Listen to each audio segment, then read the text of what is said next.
Hey yo, I got some new for y'all tonight. Is it really that time again?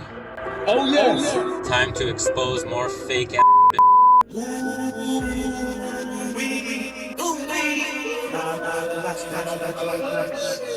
Dr. Dre and Snoop Dogg would have you believe that Tupac, Snoop, and Dre were actually getting along and that they were actually good friends and they would always work together and make music. And then all of a sudden one day Tupac just got unhinged and he just became too difficult to deal with. Basically, it was Tupac's fault. But originally, they were friends, which is a complete bullshit lie because from the moment Tupac joined Death Row and got out of jail, from the very beginning, like I'm talking about like even on the set of California Love, Tupac was in his trailer telling his crew and the people that were there with him that he was taking over Death Row.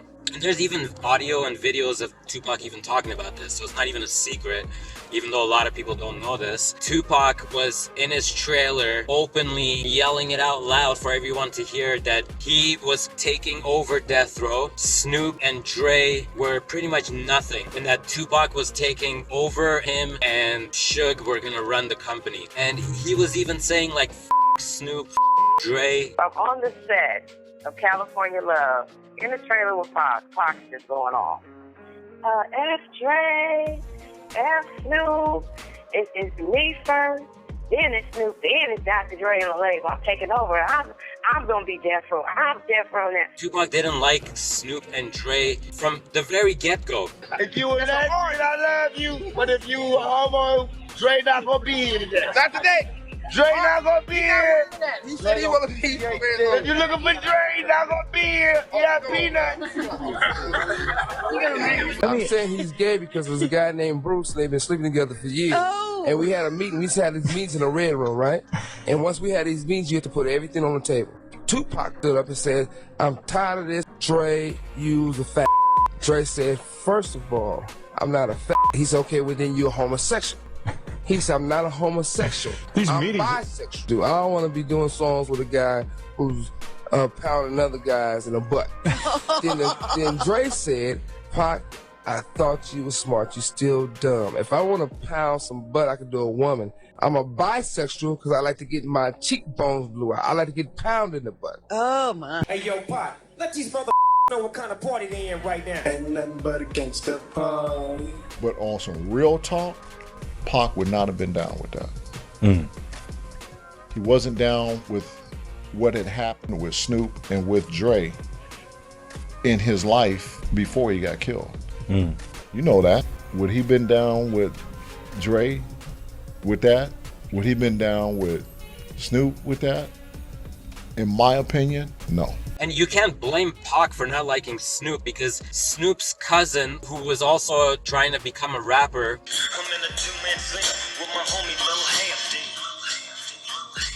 early on in early 90s, accused Tupac of stealing his music. Brenda's Got a Baby, to be exact. As a matter of fact, the night he was going to Vegas, I was sitting in the car with Snoop. When he pulled up beside us, they was in Rolls Royces, and he looked at Snoop like, hey, y'all, you ain't going to Vegas? Snoop was like, nah, man. All right, man, be careful, peace. And they pulled off. After that, I went home, we played Madden with Snoop for a little while, went home, wake up the next day, they like, man, Pac got shot. Like, what?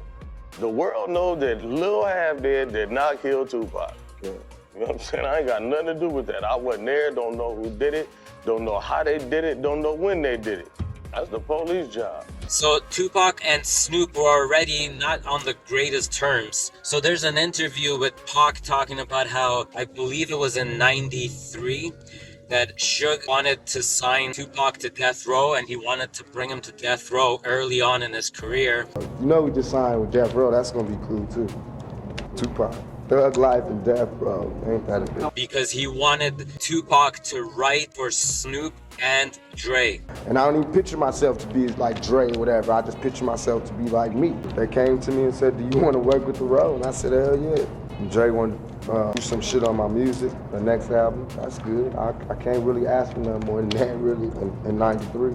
And think about this, it actually does make sense. Dre has even admitted this himself, and even Suge has talked about this, how Dre used to bitch and complain to Suge Knight and used to ask him to help him write music because he's not a lyricist. Like, he can't sit there and write a song. He might be able to put some beats together, barely, but you know what I'm saying? So Suge knew that Snoop didn't have the lyrics to be like at the top of the rap game early on in his career. If you don't believe me, just listen to his first song. 1, 2, 3 into the 4. Snoop Dogg and Dr. Dre is at the You know what I mean? Like, this shit is elementary. It's like basic shit. Like, DOC was writing these lyrics down for Snoop, trying to teach him the basics of rhyming. That's why the song starts off like that. 1, 2, 3 into the 4. Snoop Dogg and Dr. Dre is at the This is very elementary, like basic lyrics. Now listen to Tupac lyrics compared to Snoop's, and you'll see like the level difference. You get what I'm saying? Snoop is not a writer. Snoop is not a lyricist. Snoop can give a bunch of music and he can sing it and like rap to it. Suge wanted Tupac to write for these two guys because they're talentless, and he knew that Tupac was actually real and he was from the street and he was ghetto, like everything that you would need to relate to the streets. They wanted to sign Tupac. I think there's an interview in '93 where Pac even says he had already signed with Death Row. Dre wanted to do some shit on my music, the next album. That's good. I can't really ask for nothing more than that, really, in '93. But something happened where Tupac decided that he wasn't gonna go to Death Row after all, and that he was gonna go on his own and do his own thing, and he wasn't gonna sign with Death Row. There's all these interviews also with Tupac talking openly about how Dre was taking credit for all the beats on his album, the All Eyes on Me album. Meanwhile, other people like Daz Dillinger were actually doing the beats and laying down the beat for the Tupac's albums. He wasn't producing shit.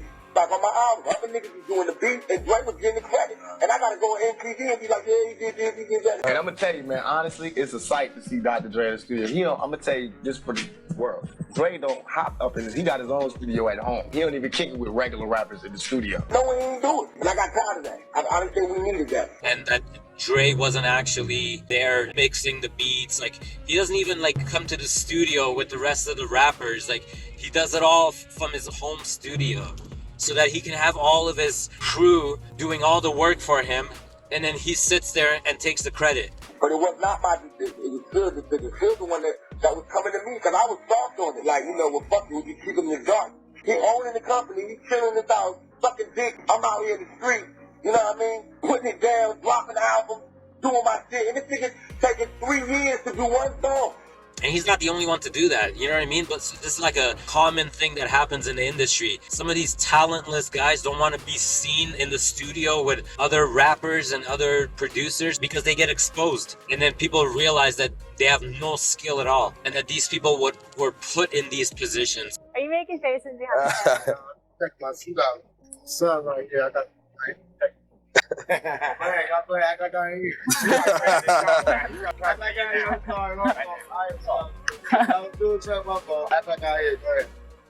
Wait, do you want to come over? You don't want to come over here? Are you sure? Well, we want to talk to you too.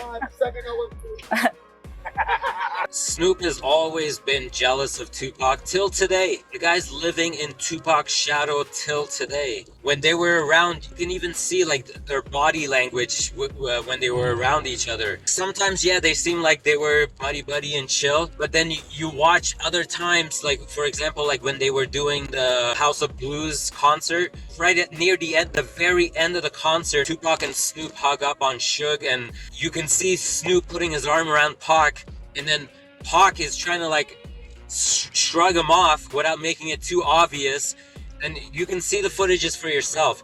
There's even when they were doing America's Most Wanted, Snoop is giving Tupac dirty looks, dirty stares, because he's waiting for him to do his line, and he's like looking at Pac like he's taking too long.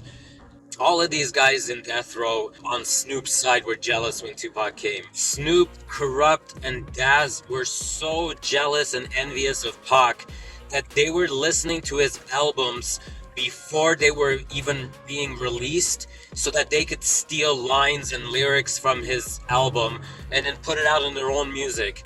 and then release their songs before Pac did, and then make it seem like Pac is copying their lyrics. One day I was in the studio in Santa Monica with Dre, where they were working on Snoop's first album. I'm looking around, I'm going from door to door, and I open up the door, and it's Corrupt and Daz listening to Tupac's album, you know, with his crew to all these other songs we did. This album never came out. And so I'm like, where did you guys get that? And they was like, oh, Tony Abner gave it to us, because they were on Interscope now, suing Tupac. Dying, you know, was a big deal. So I said, really? I don't even have a copy of that. So when I got home, I called him. I was like, honey, why can't I get a copy? He was like, what are you talking about? I said, yeah, I was at the studio, blah, blah, blah, blah. He called up in my face, called the company, and went off on them and told them he's scrapping the whole album.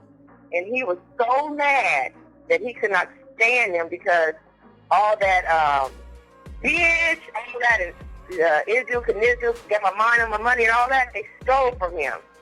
So many little tags and little things from his album that never came out. That Snoop, my Zizzle, my Nizzle and all that. Tupac had a whole album with all of that. All that kind of little slang things that they came out with on Snoop's first album. He was so pissed, he scrapped it all. He could not stand. He couldn't stand them. He hated them. And he scrapped it. He was like, no. He was pissed. He was like, I got all my new things. He was just really upset. The industry is a bunch of fake ass and Snoop is no exception. He's probably one of the fakest out there. Like, who else has been accused of murdering someone 3 times? Can you think of one other person that you know of that's been accused of murder 3 times? First, he shoots the Somalian kid in the back, Philip Waldemarian, kills that kid, right? Then he gets accused of Tupac's murder. And then while at Ricky Harris's funeral, Ricky Harris's cousin is accusing Snoop of having involvement in his cousin's murder. And a brawl breaks up during the funeral. If Pac didn't get shot and killed, Snoop would have been the very next one out. Snoop would have been the next one out of death row. And then he would have ran back to Dre and sucked on his nuts so that they could work together. And there's still some people out there that are gonna be like, no, you're a hater, that's not true. If that's not true, then how come Snoop didn't put Tupac on not one of his songs on his album? That's a coincidence? Nah, that's